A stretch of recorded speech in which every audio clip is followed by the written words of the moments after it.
नमस्कार, राम राम. सर्वांना महालक्ष्मी यात्रेच्या मनापासून हार्दिक हार्दिक शुभेच्छा.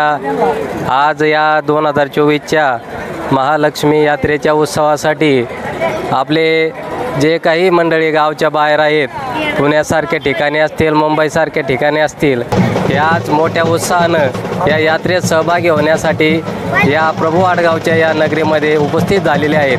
मी त्यांचं सर्वांचं मनापासून या ठिकाणी स्वागत करतो. तसंच ही यात्रा ही अतिशय खेळीमेळीच्या वातावरणात 3 दिवसाच्या या कार्यक्रमामध्ये पार पडणार आहे. पहिल्या दिवशी आज आपण पाहू शकतो की माझ्या पाठीमागे आपल्याला मोठा जल्लोष या ठिकाणी पाहायला मिळतोय. आणि आज सोमवार या ठिकाणी ऑर्केस्ट्रा बोदेगावचा जो सूर संगम ऑर्केस्ट्रा या ठिकाणी आयोजन केलेले आहे कमिटीच्या मार्फत.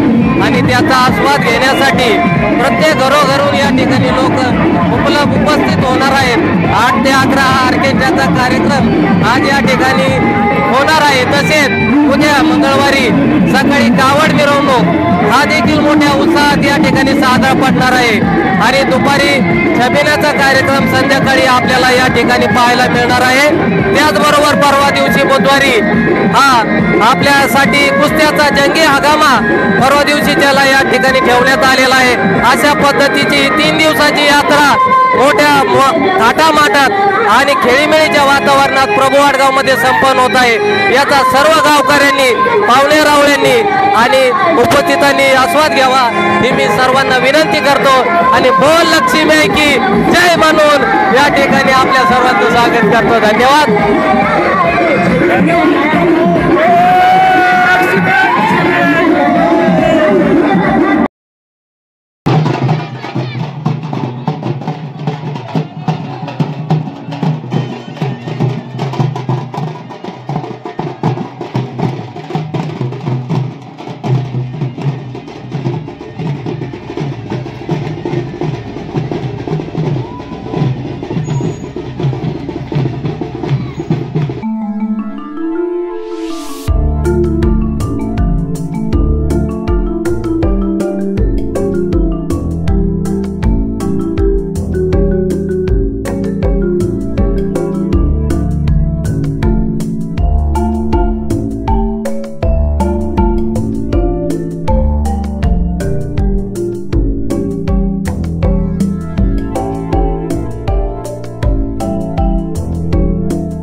आज आपल्या वाडगाव मधली यात्रा चालू झालेली आहे आणि अशा तरी प्रकारे आपलं गाडी पूजन वगैरे झालेलं आहे. हा. तर तुम्ही आज संध्याकाळी आपल्या गावामध्ये ऑर्केस्ट्रा कार्यक्रम आहे. त्या कार्यक्रमाला प्रत्येकाने हजर राहावा. अशा प्रकारे आजचा स्टेज वगैरे बनलेला आहे मित्रांनो. आणि असंच आपला व्हिडिओला कंटिन्यू राहतो. मला आपल्या गावची जत्रा दाखव. चला मग भेटूया पुढच्या भागात. बोल आणि एकदम भारी यात्रा झालेली आहे आमच्या गावची. एकदम नियोजन पद्धत आमच्या गावची यात्रा झालेली आहे. मध्ये सहर्ष स्वागत आहे. तरी आपण यात्राला सगळ्यांनी हजर राहावे. आपलं यात्रेचं कसं कसं असते काय म्हणजे मंगळवारची यात्रा माईक दे भांड्याला बोलायला. माईक दे भांड्याला. बोल रे भांड्या. बोल ना यात्राचं नियोजन कसं असते काय सांग ना. थोडं सांग ना आपलं कसं असते काय. एकदम लोकांनी सगळी शुद्ध व्यवस्थित दिलेली आहे. आमची जत्रा तशी असते. बाबासाहेब गर्दी बाबासाहेब